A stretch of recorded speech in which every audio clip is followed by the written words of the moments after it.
दोस्तों, बॉलीवुड पोल खोल के नए एपिसोड में आपका स्वागत है। और भाई साहब, आप मेरा चैनल बिल्कुल भी सब्सक्राइब नहीं करना, बिना सब्सक्राइब करे ही मेरे वीडियोस देखते जाइए आप। बॉलीवुड में एक बहुत ही वाहियात किस्म का डायरेक्टर है जिसका नाम है Vishal Bhardwaj.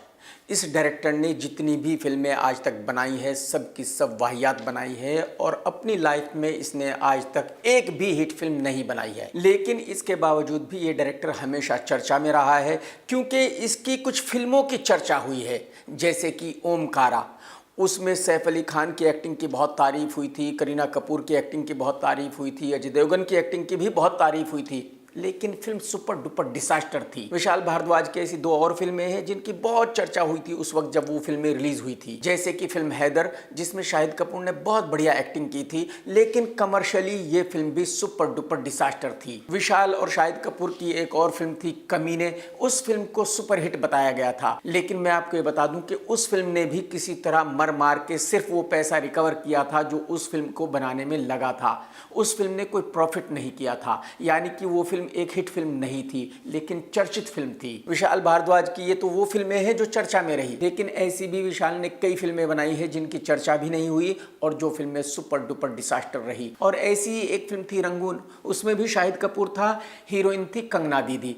Film super duper disaster रही थी और एक नंबर की वाहियात फिल्म थी। तो इतने सालों के बाद अब फिर से विशाल भारद्वाज की नई फिल्म शुरू हो रही है जिसका हीरो है शाहिद कपूर, क्योंकि जाहिर सी बात है विशाल के साथ शाहिद के अलावा कोई और काम करेगा नहीं। और शाहिद भी आज इस पोजीशन में है बेचारा कि उसके साथ भी कोई डायरेक्टर काम करने के लिए तैयार नहीं है, क्योंकि इस बेचारे की हाइट है 5 फीट 6 इंच, वेट है 60 kg और शाहिद भाई के नन्हे नन्हे हाथ है, नन्हे नन्हे पैर है, लेकिन भाई साहब उछल उछल कर एक्शन करता है। और शाहिद कपूर अपने बाप की तरह माल का इतना बड़ा शौकीन है भाई साहब कि इस बेचारे के होंठ भी काले हो गए हैं, इसके चेहरे पे लानत छा गई है। अब आप ये जरूर पूछेंगे कि भाई इस फिल्म की हीरोइन कौन है।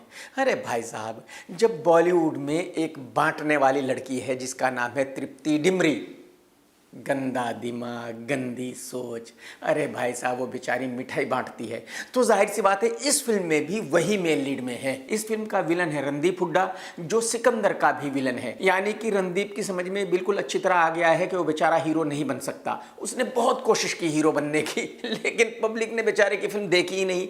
तो अब उसकी समझ में आ गया है कि भाई अगर घर चलाना है, बॉलीवुड में बने रहना है, तो विलन के रोल ही करने पड़ेंगे, मार ही खानी पड़ेगी। मैं यहाँ आपको ये बताना चाहूँगा कि पहले इस फिल्म का हीरो था कार्तिक आर्यन, और जब कार्तिक ने इस फिल्म की कहानी सुनी तो भाई साहब उसको गश आ गए। यही वजह है कि उसने इस फिल्म को छोड़ दिया और शाहिद कपूर इस फिल्म को कर रहा है। कार्तिक का जो फैसला है वो 200% सही है, क्योंकि इस फिल्म को डिसास्टर होने से कोई बचा नहीं सकता। टिंगू भाई आमिर खान की आधी वाइफ किरण राव ने एक फिल्म बनाई थी जिसका नाम है लापता लेडीज, और टिंगू भाई ने इसकी पब्लिसिटी में खूब पैसे खर्च किए, मीडिया को भी खूब पैसे खिलाए, मीडिया से इस फिल्म को ब्लॉकबस्टर कहलवा दिया, क्योंकि टिंगू भाई को इस फिल्म को ऑस्कर में भेजना था और टिंगू भाई ने पैसे खर्च करके इस फिल्म को ऑस्कर में भी भिजवा दिया था। लेकिन अब ये फिल्म ऑस्कर से बाहर हो गई है। अगर आपको याद हो तो मैं बहुत पहले अपने एक वीडियो में ये कह चुका हूं कि भाई अगर ऑस्कर वाले ऐसी घटिया फिल्म को ऑस्कर देंगे तो फिर ऑस्कर की क्या वैल्यू रह जाएगी। तो जाहिर सी बात है इस फिल्म को ऑस्कर नहीं मिल सकता, और वही हुआ कि ये फिल्म ऑस्कर की रेस से बाहर हो गई है। टिंगू भाई अपना मुंह लटकाए हुए मुंबई वापसी आ गए हैं। मैं फिर से आपको बताना चाहूंगा कि टिंगू भाई ने इस फिल्म को चोरी किया था। एक्चुअली कई साल पहले एक फिल्म रिलीज हुई थी जिसका नाम था घूंघट के पटखोल, और उसी फिल्म की कहानी को तरोड़ मरोड़ के ये फिल्म बनाई गई थी, यानी कि एक तरह से ये फिल्म चोरी की फिल्म थी। और टिंगू भाई ने ऑफिशियली उस फिल्म के कोई राइट्स नहीं लिए थे, ये बताने के लिए दुनिया को कि देखो टिंगू भाई कितना टैलेंटेड आदमी है, टिंगू भाई ऑस्कर जीत सकता है अपनी कहानी से। तो जिन लोगों की फिल्म को टिंगू भाई ने चोरी करके फिल्म बनाई थी उन्होंने भी राहत की सांस ली होगी कि टिंगू भाई को ऑस्कर से धक्के मारकर निकाल दिया गया है। दुनिया के सबसे बड़े सुपरस्टार सोनू सूद की एक फिल्म आ रही है जिसका नाम है फतेह, जिसका हीरो भी सोनू सूद है, प्रोड्यूसर भी सोनू सूद है, डायरेक्टर भी सोनू सूद है, राइटर भी सोनू सूद है, एक्शन मास्टर भी सोनू सूद है, यानी सब कुछ सोनू सूद ही है। और अब सोनू भाई ने इस फिल्म का एक गाना रिलीज किया है जिसमें हनी सिंह को लिया गया है। ये गाना है पंजाबी में। मैंने भी देखा, मुझे तो वर्ड्स भी समझ में नहीं आए कि ये कह क्या रहे हैं। इतना वाहियात गाना मैंने पिछले 25-30 साल में नहीं देखा जितना वाहियात गाना ये है। यानी कि इस वाहियात गाने के रिलीज होने के बाद ये 200% कंफर्म हो गया है कि सोनू सूद ने इस फिल्म में सब कुछ किया है और सोनू सूद भाई ही थिएटर में बैठकर इस फिल्म को देखेंगे। पब्लिक को इस फिल्म से कोई लेना देना है नहीं। ड्रामा मुकेश गन्ना को तो आप सभी जानते हैं, रोजाना कुछ ना कुछ करता रहता है पब्लिसिटी के लिए, कंट्रोवर्सी के लिए। मुकेश गन्ना ने फिल्म पुष्पा 2 देखी और फिर मीडिया से कहा कि मेरी फिल्म शक्तिमान का हीरो अगर कोई हो सकता है तो वो अल्लू अर्जुन ही हो सकता है। अल्लू अर्जुन ही वो परफेक्ट हीरो है जो शक्तिमान का रोल कर सकता है। अब आप बताओ कि मैं इस मुकेश गन्ना को क्या कहूं। इस बंदे को अपनी औकात का भी पता नहीं रहा। अबे भाई, तेरी फिल्म में काम करना तो बहुत दूर की बात है मुकेश गन्ना साहब। अल्लू अर्जुन अगर तेरा कॉल भी ले लेना भाई साहब, तो जिंदगी भर मैं तेरे ऑफिस में ऑफिस बॉय का काम करूं। मतलब आप मुकेश गन्ना का ओवर कॉन्फिडेंस देखिए। जिस मुकेश गन्ना को बॉलीवुड में कोई नहीं पूछता, उसका ये मानना है कि अल्लू अर्जुन उसकी फिल्म करेगा। मैं आप लोगों को ये बता दूं कि बॉलीवुड में ऐसा कोई हीरो नहीं है जिसके पास मुकेश गन्ना अपनी फिल्म लेकर नहीं गया, लेकिन कोई भी इसकी फिल्म कर ही नहीं रहा। एक डबल ढोल की रणवीर सिंह उल्लू का पट्टा है जो इसके ऑफिस में जाकर बैठा था 2-3 घंटे, पता नहीं क्यों गया था। हो सकता है उस दिन उसने बहुत ज्यादा माल ले लिया हो, उसको होश ना हो कि वो कहां जा रहा है, और बस उसी का नाम ले लेकर मुकेश गन्ना पब्लिसिटी लेता रहता है। एक कोई बॉलीवुड की बेचारी छोटी मोटी एक्ट्रेस है जिसका नाम है आंचल। मैं ना ही इसको नाम से जानता था, ना ही इसको शक्ल से पहचानता था। फिर मैंने एक इसका इंटरव्यू देखा जहां ये बात कर रही थी अल्लू अर्जुन और पुष्पा 2 के बारे में। बात नहीं की, डायलॉग्स वो लर्न करके आए थे and he was like let's rehearse. Makeup वाले आए, उन्होंने बस टचअप कराया। वो उनको इतना भी नहीं बोलते हैं कि बस हो गया, वो बस ऐसे करते हैं ऐसे करते हैं। मैं थोड़ी डर। इसने बताया कि कैसे सुकुमार टीम ने इसको अप्रोच किया और इसको कहा कि हम आपको पुष्पा 2 में लेना चाहते हैं, और इसको बताया कि इसकी 10 दिन की शूटिंग होगी। आगे इसने अपने इंटरव्यू में कहा कि जब ये शूट करने गई, अल्लू अर्जुन शूट करने आया तो ये देखकर उसको हैरान हो गई, क्योंकि अल्लू अर्जुन किसी से बात ही नहीं कर रहा था। और इसको पहले से पता है कि अल्लू अर्जुन बहुत ज्यादा डाउन टू अर्थ है, लेकिन वो बात क्यों नहीं कर रहा था, इसी वजह से ये परेशान थी। बताओ। बट यहाँ अल्लू सर तो बात ही नहीं कर रहे हैं, तो मुझे पता है he is not arrogant, he is the sweetest. इसको ये भी पता था कि अल्लू अर्जुन बहुत ही डाउन टू अर्थ है। मैडम, आपको कैसे पता था कि अल्लू अर्जुन बहुत ही डाउन टू अर्थ है? आप जिंदगी में उससे मिली नहीं थी, आपने जिंदगी में उसको पास से देखा तक नहीं था, तो आपको कैसे पता चल गया था? भाई साहब, आगे इसने अपने इंटरव्यू में कहा कि अमित जी के साथ काम कर चुकी है, करीना के साथ काम कर चुकी है, दीपिका के साथ काम कर चुकी है। भाई आप लोग मुझे बताओ, ये किस फिल्म में उनके पीछे खड़ी हुई थी? क्योंकि मैंने तो आज तक इस लड़की को उनकी फिल्मों में कहीं देखा नहीं है। I have worked with Amitabh sir, Deepika ma'am, Kareena ma'am, everyone. मतलब they are all like always like talking normal of this thing calm. आगे इसने कहा कि इसने पुष्पा 2 के लिए 8 दिन तक शूटिंग की, और जब मैंने ये सुना तो भाई साहब मेरा दिमाग चकरा गया। मेरी समझ में नहीं आया कि अगर इस लड़की ने 8 दिन की शूटिंग पुष्पा के लिए की है और मैंने पुष्पा देखी है, तो मैंने इसको फिल्म में क्यों नहीं देखा? फिर मैंने अपने कुछ दोस्तों को कॉल किया, उनसे पूछा कि यार कोई लड़की आंचल नाम की पुष्पा में कहीं है क्या? मैंने भी फिल्म देखी, मुझे वो कहीं नजर नहीं आई। क्या आप बता सकते हो कि उस लड़की का क्या रोल है? तो मेरे बाकी दोस्तों को तो पता ही नहीं था कि ये लड़की उस फिल्म में कहाँ है। एक दोस्त ने बताया कि भाई पुष्पा का एक सीन है, उसमें काफी लोग बैठे हुए हैं, और जो बहुत सारे लोग बैठे हुए हैं उन्हीं में एक लड़की ये भी बैठी हुई है, बस वही एक सीन है। बताओ। मतलब मैं तो हैरान हो गया था ये सुन के कि 8 दिन की शूटिंग इसने की और इसका बड़ा रोल होगा फिल्म में, और मैं नहीं देख सका। मुझे समझ में नहीं आया लड़की कहाँ है। मतलब जो 5-7 लोगों में कहीं एक सीन में बैठी थी, वो अपने आप को ऐसे दिखा रही है जैसे कि वो पुष्पा 2 की मेन हीरोइन है। ये है बॉलीवुड। किसी जमाने में एक फोन आया करता था माइक्रोमैक्स, और उस कंपनी का ओनर है राहुल शर्मा। इस बंदे ने शादी की है एक्ट्रेस असिन से। यहाँ तक की कहानी बिल्कुल करेक्ट दिखती है, लेकिन ये बंदा किसी पॉडकास्ट में आया और वहां अपनी इज्जत की धज्जियां खुद ही उड़ा रहा था। इसने बताया कि इसका बॉलीवुड से कोई लेना देना नहीं है, इसका एक दोस्त है, उसने इसको असिन से मिलवाया था, उसी ने इसको असिन का नंबर दिया और असिन को इसका नंबर दिया, और फिर ये दोनों एक दूसरे से बात करने लगे। जिसके पॉडकास्ट में गया था उसने इसी सवाल पर इसकी धज्जियां उड़ा दी। उसने कहा कि उस आदमी ने ऐसा क्यों किया था, और इसकी समझ में नहीं आया कि इसको जवाब क्या देना चाहिए। Very basic value, very similar to you. It comes, just works and goes back. Very professional. Then he, gave her number to me and my number to her, and that's why we started. And why did he do that? Because he felt मैं ये देखकर हैरान हूं कि एक इतना बड़ा businessman जिसके पास इतने पैसे हैं, उसको भी ये अकल नहीं है कि उसको पॉडकास्ट में नहीं जाना चाहिए, वहां अपनी इज्जत की धज्जियां खुद ही नहीं उड़ानी चाहिए। कैसे कैसे लोग हैं इस दुनिया में यार। आप सभी जानते हैं कि हमेशा विवेक ओबेरॉय कहता रहता है कि बुढ़ऊ ने उसका कैरियर ख़त्म कर दिया था, बुढ़ऊ ने पूरे बॉलीवुड को बोल दिया था कि उसको कोई काम ना दे। और मैं कई बार कह चुका हूं कि किसी ने इसका कैरियर ख़त्म नहीं किया था, इसका कैरियर खुद ब खुद ख़त्म हुआ था, क्योंकि इंसान ही ऐसा है। ये हीरो बन ही नहीं सकता था, ये पॉसिबल ही नहीं है, क्योंकि इसका नेचर ही ऐसा है, इसकी थिंकिंग ही इतनी घटिया है। और अब एक और बॉलीवुड वाले ने यही बात कही है, आप जरा सुन लीजिए। नहीं होता कि उनके बीच में कहासुनी नहीं हुई थी या झगड़ा नहीं हुआ, झगड़ा हुआ था जो किसी भी पर्सन के बीच में हो सकता है, रीजन कोई भी हो। ऐसा नहीं होता कि सुबह उठ के सलमान खान ने सबको बोला कि अंकल अंकल कल हमारी लड़ाई हो गई, कल से विवेक को काम मत देना, और सबने बोला ओके बेटा आपने कहा तो हम नहीं देंगे। ऐसा नहीं होता। सुन लिया आपने, इस आदमी ने भी यही कहा कि बुढ़ऊ ने इसका कैरियर ख़त्म नहीं किया, इसका कैरियर खुद ब खुद ख़त्म हुआ है। और हकीकत यही है, ये एक नंबर का झूठा आदमी है। ये सिर्फ और सिर्फ सिंपैथी लेने के लिए ऐसी ऐसी बातें किया करता है। आप देख ही रहे हैं, पिछले 1 महीने से ये आदमी मीडिया को पैसे खिला खिलाकर अपनी पब्लिसिटी करा रहा है। मीडिया में आकर खुद ही कह रहा है कि मेरे पास 1200 करोड़ रुपए हैं, 1500 करोड़ रुपए हैं। आप मुझे बताइए, जिसके पास 1200-1500 करोड़ रुपए हैं, वो खुद आकर ये बोलेगा कि मेरे पास इतने पैसे हैं? दूसरे दिन इनकम टैक्स वाले आ जाएंगे, ईडी वाले आ जाएंगे। इस बेचारे के पास है ही नहीं, तो इसीलिए चिल्ला चिल्ला कर बोल रहा है। और मैं कई बार कह चुका हूं कि झूठ बोल रहा है कि इसका प्रोजेक्ट दुबई में है। ये वीडियो देख लीजिए, ये खुद ही बता रहा है कि इसका प्रोजेक्ट दुबई में नहीं है, रास अल खैमा में है। But आज एक एक्टर का प्रोजेक्ट देखो, एक्वाक which is coming in रास अल खैमा अल मर्ज। और रास अल खैमा वो जगह है जो 100-150 किलोमीटर दूर है दुबई से। एक छोटी सी जगह है जहां हर चीज बहुत सस्ती है। आप ये वीडियो देख लीजिए। और मैं आपको ये बता दूं कि ये प्रोजेक्ट भी इसका अकेले का नहीं है, इसमें कई सारे हिस्सेदार हैं।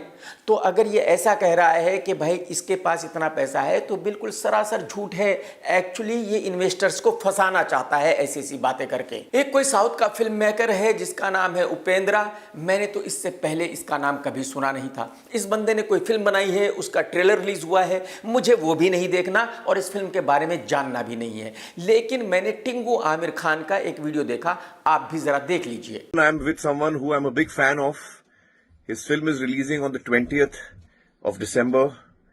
The trailer is just mind-blowing. I was absolutely blown. And let me introduce you to Upendra, my friend. Upendra, what a trailer you've made. तो टिंगू आमिर खान ये कह रहा है कि उपेंद्रा इसका फेवरेट फिल्म मेकर है, जिसका नाम मैंने आज तक नहीं सुना।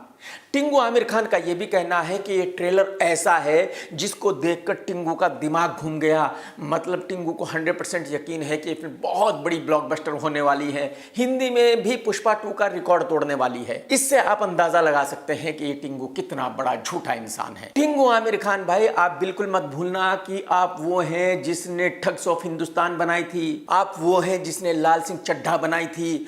तो वो आदमी जिसने ठग्स ऑफ हिंदुस्तान बनाई हो, लाल सिंह चड्ढा बनाई हो, वो ये कैसे कह सकता है कि उसको इस बारे में पता है कि कौन सी फिल्म अच्छी है, कौन सी बुरी है? अरे भाई साहब, कुछ तो मर्यादा रखो टिंगू भाई, ऐसे ही मत फेंका करो यार। टिंगू भाई, मैं गारंटी के साथ कह सकता हूं कि अगर आपको ट्रेलर पसंद आया है तो इसका मतलब ये है कि ये एक वाहियात फिल्म है और इसका सुपर डुपर डिसास्टर होना तय है, पक्का है, गारंटी है। बटले वरुण धवन को आप सभी जानते हैं, जिसकी हाइट है 2.5 फीट 3 इंच, वजन है 50 kg, छोटे छोटे हाथ हैं, छोटे छोटे पैर हैं, फिर भी इस बंदे को एक्शन हीरो बनना है। भाई साहब इतना बच्चा दिखता है लेकिन उछल उछल के एक्शन करना है। लेकिन अब इस बंदे को यह भी पता चल गया है कि अमित शाह जी हनुमान के बराबर हैं। गृह मंत्री अमित शाह हनुमान क्यों लगते हैं वरुण धवन? वो भगवान हनुमान इसलिए लगते हैं सर, क्योंकि मैं बस ऐसे ही अपना प्रचार करने गया था बेबी जॉन के लिए। वो जिस तरीके से बात कर रहे थे सर, हर जवाब में वो देश को आगे रख। देख लिया आपने, ये क्लियरली कह रहा है कि हिंदुस्तान का हनुमान अगर कोई है तो वो अमित शाह जी है। अब इस बंदे को यह भी पता चल गया है कि पॉलिटिक्स में कौन क्या है, कौन अच्छा है, कौन बुरा है, कौन हनुमान जी है, कौन श्री राम जी हैं। बताइए क्या क्या देखना पड़ेगा ऊपर वाले। ये तो आप सभी जानते हैं कि कपूर फैमिली राज कपूर का 100वां जन्मदिन धूमधाम से मना रही है। और क्योंकि सैफ अली खान ने करीना कपूर से शादी की है तो सैफ अली खान भी कपूर फैमिली में आ गया है। अब एक ऐसा वीडियो वायरल है कि जिससे ये तो नहीं पता चल रहा है कि हुआ क्या है, लेकिन ये साफ साफ पता चल रहा है कि रणबीर कपूर बहुत ही नाराज है सैफ अली खान पर, और सैफ अली खान हाथ जोड़ रहा है और माफी मांग रहा है।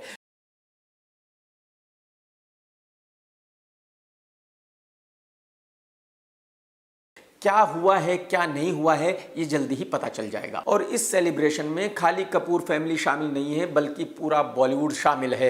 मैं आपको ये बता दूं, राज कपूर वो इंसान है जिसने ऑफिशियली ये कहा था कि उसने यंग एज में अपनी माँ को देखा था जो बहुत ही थी, और यही वजह है कि वो बचपन से ही बन गया था। राज कपूर वो इंसान था कि जब पार्टी किया करता था लड़कियां वहां डांस किया करती थी, लड़कियां लेटा करती थी, क्योंकि जैसे कि मैंने कहा कि ये बंदा था। अब आप बताइए कि अच्छाई और बुराई में क्या फासला रह गया है। पूरा बॉलीवुड एक ऐसे आदमी का 100वां जन्मदिन मनाने में मशरूफ है जो ऐसे काम किया करता था। हाथी का छोटा बच्चा भारती को तो आप जानते ही हैं, उसके हस्बैंड को भी जानते हैं जो भारती के नाम पर ही अपनी दुकान चला रहा है, पैसे कमा रहा है। ये दोनों हस्बैंड वाइफ किसी ना किसी शो में जाते ही रहते हैं और कुछ ना कुछ ड्रामा करते रहते हैं, एक से एक घटिया हरकत किया करते हैं। जरा देख लीजिए ये दोनों इस शो में क्या कर रहे हैं। एक बार रेड बुल पी के 7 बार हिला दिया था, तो 7वीं बार क्या निकला? रेड बुल निकला था। ये मैं समझता हूं कि अगर ये हाथी का छोटा बच्चा ऐसी हरकतें नहीं करेगी तो इसको कोई काम नहीं देगा और इसके लुक के हस्बैंड को भी काम नहीं मिलेगा। लेकिन आप मुझे बताइए कि जो सोसाइटी के कर्ता धर्ता हैं वो क्या कर रहे हैं? इस तरह के शो बन रहे हैं। अगर आज इस तरह के शो बन रहे हैं तो आगे 5 साल के बाद क्या होगा, क्या दिखाया जाएगा, क्या बनाया जाएगा? मुझे ऐसा लगता है कि सिचुएशन बिल्कुल कंट्रोल के बाहर जा चुकी है। अगर ऐसे शोज पर ऐसे लोगों पर पाबंदी नहीं लगाई गई तो भाई साहब आने वाले वक्त में बहुत बुरा हाल हो जाएगा। बॉलीवुड में एक बहुत पुराना एक्टर है गोविंद नामदेव जी, जिनकी एज है तकरीबन 70 साल। एक छोटी मोटी एक्ट्रेस है शिवांगी जिसकी एज है 21 ईयर्स। शिवांगी ने अपना और गोविंद जी का एक फोटो पोस्ट किया और कहा कि शिवांगी को गोविंद जी से प्यार हो गया है, ये बिना सोचे समझे कि उनकी एज क्या है। जैसे ये फोटो वायरल हुआ वैसे ही पब्लिक ने शिवांगी को बुरा भला कहना शुरू कर दिया। लेकिन अब पता ये चला है कि शिवांगी की एक फिल्म आ रही है गोविंद नामदेव जी के साथ जिसकी कहानी ऐसी है और उसी को चर्चा में लाने के लिए शिवांगी ने ऐसा किया। यानी कि शिवांगी को ऐसा लगता है कि क्योंकि उसने ये कंट्रोवर्सी कर दी है तो अब पूरा हिंदुस्तान अपना घर बार मकान दुकान बेचकर उसकी फिल्म देखने जाएगा। मैं शिवांगी को ये बताना चाहता हूं कि मैडम पब्लिक की तो बात ही छोड़ दीजिए, पब्लिक तो बहुत दूर है, जो आपके पड़ोस में कुत्ते रहते हैं ना, कुत्ते, वो कुत्ते भी इस फिल्म के पोस्टर को भी नहीं देखेंगे। फिल्म को देखना तो बहुत दूर की बात है। अगर आपको ये फिल्म करने से पहले पता नहीं था कि किस तरह की फिल्में बनती है, किस तरह की फिल्में रिलीज होती है, तो ये आपकी प्रॉब्लम है, पब्लिक की प्रॉब्लम नहीं है। लेकिन मैं आपको ये गारंटी से बोल सकता हूं कि ये फिल्म रिलीज भी नहीं हो सकती, देखना तो बहुत दूर की बात है। सोनाक्षी सिन्हा ने मुकेश गन्ना की वाट लगा दी है, लंका लगा दी है भाई साहब। जैसे कि मैं पहले भी बता चुका हूं कि मुकेश गन्ना कोई ना कोई घटिया हरकत करता रहता है, कोई ना कोई कंट्रोवर्सी करता रहता है न्यूज में रहने के लिए। तो काफी दिनों से मुकेश गन्ना सोनाक्षी के बारे में कुछ ना कुछ उल जुलूल बातें कह रहा था, शत्रु जी के बारे में भी उल जुलूल बातें कह रहा था। बस इसी बात पर शत्रु जी और सोनाक्षी को गुस्सा आ गया। सोनाक्षी ने एक ऑफिशियल स्टेटमेंट रिलीज किया और उसमें कहा कि मेरे संस्कार बहुत अच्छे हैं, यही वजह है कि इस बार मैं आपको अच्छे से समझा रही हूं। अगर अगली दफा आपने ऐसी हरकत की तो मैं सीधा आपके ऑफिस पे आऊंगी और आपका वो हाल करूंगी कि जिंदगी में आपने सोचा नहीं होगा। और शत्रु जी ने भी ऑफिशियली यही कहा कि मुकेश गन्ना अपनी औकात में रहे, आगे से मेरी बेटी के बारे में कुछ कहना मत, अगर तूने कुछ कहा तो फिर मैं सीधा तेरे घर पर पहुंच जाऊंगा। यानी कि मुकेश गन्ना की फुल लंका लगा दी है। आज के बाद मैं गारंटी के साथ कह सकता हूं कि मुकेश गन्ना शत्रु जी या सोनाक्षी के बारे में कुछ नहीं कहेगा। काफी दिनों से खबर चल रही है कि मुश्ताक और सुनील पाल दोनों एक्टरों को किडनैप किया गया था मेरठ में, और मेरठ पुलिस छानबीन कर रही थी कि ये दोनों झूठ बोल रहे हैं या सच में ही इनको किसी ने किडनैप किया था। और फाइनली मेरठ पुलिस ने खुलासा किया है कि वाकई ही वहां एक लवी पाल गैंगस्टर है जो एक छोटा सा गैंग चला रहा था और उन्होंने उन्होंने ही इन दोनों को किडनैप किया था। ये तो आप सभी जानते हैं कि समीर वानखेड़े ने आर्यन खान को अरेस्ट किया था, झूठे केस में फंसाने की कोशिश की थी। आर्यन अदालत से बरी हो गया है, लेकिन तब से SRK और समीर की दुश्मनी चली आ रही है। समीर जेल जाते जाते बचा है, बाल बाल बचा है बस। समीर के लिए ये एक तरह से बहुत अच्छा है कि उसका नाम SRK के साथ जोड़ा जा रहा है, इसी वजह से समीर को पब्लिसिटी मिलती रहती है। तो समीर वानखेड़े ने अपने पॉडकास्ट में कहा कि जो जवान फिल्म का डायलॉग था कि बेटे को हाथ लगाने से पहले बाप से बात कर, वो एक नंबर का घटिया डायलॉग है। ऐसा C ग्रेड डायलॉग सिर्फ भोजपुरी फिल्मों में होता है, हिंदी फिल्मों में ऐसा डायलॉग होना ही नहीं चाहिए। समीर ने यह भी कहा कि मैं उस एक्टर का नाम नहीं लेना चाहूंगा जिसका ये डायलॉग था, क्योंकि मैं उसको पब्लिसिटी नहीं देना चाहता। अब आप बताइए कि मैं क्या कहूं। क्या दिन आ गए हैं कि समीर शाहरुख खान को पब्लिसिटी नहीं देना चाहता। अरे मेरे भाई समीर भाई, अगर आपको आज कोई जानता है तो आर्यन खान की वजह से, SRK की वजह से। वो SRK है जिसको दुनिया का बच्चा बच्चा जानता है, और आप समीर हो जिसको मुंबई की 4 गलियों में भी कोई नहीं जानता। तो आप SRK को पब्लिसिटी दोगे?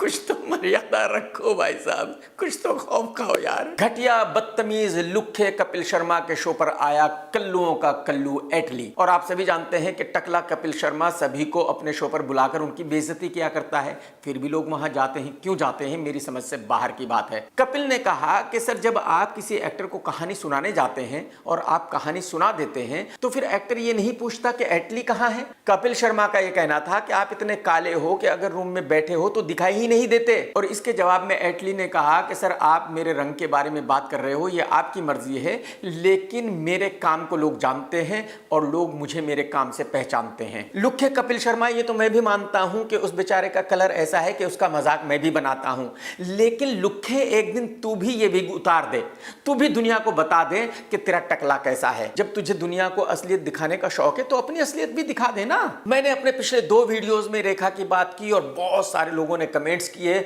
बहुत सारे लोग ऐसा लगता है कि रेखा के फैंस हैं और उनका कहना यह है कि मैं जो भी कह रहा हूं वो गलत कह रहा हूं, और इन लोगों ने मुझे बहुत भारी गुस्सा दिला दिया है। अब मैं रेखा की पूरी जिंदगी पर एक वीडियो बनाऊंगा और दुनिया को बताऊंगा कि रेखा कौन है। रेखा वो है जिसकी मां एक एक्टर की थी और बिना शादी के ही इसकी मां प्रेग्नेंट हो गई थी, और जब रेखा पैदा हुई थी तो रेखा की मां की शादी नहीं हुई थी। रेखा वो है जिसने फिल्मों में भी काम किया है। तो ये पूरी डिटेल अब मैं वीडियो में बताने वाला हूं। मैं सभी साउथ के फिल्म बनाने वालों से हाथ जोड़कर रिक्वेस्ट करता हूं कि आप मुझे परेशान मत करो, मेरे दिमाग की मां बहन मत करो। आप अपनी हर C ग्रेड फिल्म को पैन इंडिया फिल्म मत बताओ, आप अपनी हर C ग्रेड फिल्म को हिंदी में डब करके रिलीज मत करो। अगर आपको ऐसा लगता है कि हम हिंदी फिल्में देखने वाले आपके जैसे काले पीले नीले लुक्खे एक्टरों की फिल्में देखते हैं तो आपको बहुत बड़ी गलतफहमी है। अब साउथ में कोई फिल्म बन रही है डकैत, इसमें हीरो कौन है मैं नहीं जानता, इसका प्रोड्यूसर कौन है मैं नहीं जानता, इसका डायरेक्टर कौन है मैं नहीं जानता। ऐसा सुना गया है कि इस फिल्म की हीरोइन थी श्रुति हासन, जिसने इस फिल्म को छोड़ दिया और अब इस फिल्म में मृणाल ठाकुर को लिया गया है, लेकिन इस फिल्म को पैन इंडिया फिल्म बताया जा रहा है। कुछ तो मर्यादा रखो, कुछ तो खौफ खाओ। ऐसी घटिया हरकत करने से पहले कुछ तो सोच लिया करो यार। अक्षय कुमार की फिल्म स्काई फोर्स 26 जनवरी को रिलीज होने वाली है और इस फिल्म की शूटिंग खत्म हो गई है। जल्दी ही इस फिल्म का टीजर और ट्रेलर भी रिलीज किया जाएगा। अगले कुछ दिनों में कुछ ऐसी फिल्में रिलीज होने वाली है जिनका पहले दिन का बिजनेस क्या होगा मैं आपको ये बताना चाहूंगा। बटले वरुण धवन की फिल्म आ रही है बेबी धवन। इस फिल्म का पहले दिन का बिजनेस होगा तकरीबन 5 करोड़ रुपए और लाइफ टाइम बिजनेस होगा 30 से 50 करोड़ रुपए के बीच में, यानी कि ये फिल्म सुपर डुपर डिसास्टर होगी क्योंकि इस फिल्म की लैंडिंग कॉस्ट है 150 CR। सोनू सूद की फिल्म फतेह भी रिलीज होने वाली है। इस फिल्म का पहले दिन का बिजनेस होगा 50 लाख रुपए से 1 करोड़ के बीच में, यानी कि इस फिल्म का लाइफ टाइम बिजनेस 10 करोड़ से नीचे रहेगा। मैं आपको ये बता दूं कि इस फिल्म की लैंडिंग कॉस्ट है 40 CR, यानी कि इस फिल्म को डिसास्टर होने से कोई बचा नहीं सकता। डायरेक्टर अनिल शर्मा के मीठे लौंडे की एक फिल्म रिलीज हो रही है जिसका नाम है वनवास। इस फिल्म का ट्रेलर टीजर सब कुछ वाहियात है, जो गाने रिलीज हुए हैं वो भी बहुत वाहियात हैं। कहने का मतलब ये है कि इस फिल्म को डिसास्टर होने से कोई बचा नहीं सकता। इस फिल्म का पहले दिन का बिजनेस होगा तकरीबन 50 लाख रुपए। बटले वरुण की फिल्म बेबी धवन इसी क्रिसमस पर रिलीज होने वाली है और वरुण ने कहा है कि उसकी इस फिल्म में जो बुढ़ों ने कैमियो किया है वो कमाल का है भाई साहब। ऐसा है कि इससे पहले पब्लिक ने ऐसा कैमियो देखा ही नहीं और मुझे वरुण की बात सुनकर ऐसा लग रहा है कि कैमियो भी बिल्कुल ठीक वैसा ही कमाल का होगा जैसा बुढ़ऊ का कैमियो सिंघम अगेन में था। आपने तो देखा ही था कितना कमाल का कैमियो था। अरे भाई साहब, उस बंदे से बेचारे से उठा नहीं जाता, बैठा नहीं जाता, चला नहीं जाता, उससे आप एक्शन कराओगे, कैसे करेगा वो बेचारा? कुछ तो मर्यादा रखो, कुछ तो रहम करो उस बूढ़े आदमी पे, बेचारे पे। दोस्तों, अगर आपने आज का वीडियो देखा है तो लाइक करना बिल्कुल मत भूलना, कमेंट्स करके जरूर बताना कि आज का वीडियो आपको कैसा लगा। टेक केयर दोस्तों, tata bye bye, love you, जय हिंद। सत्यमेव जयते।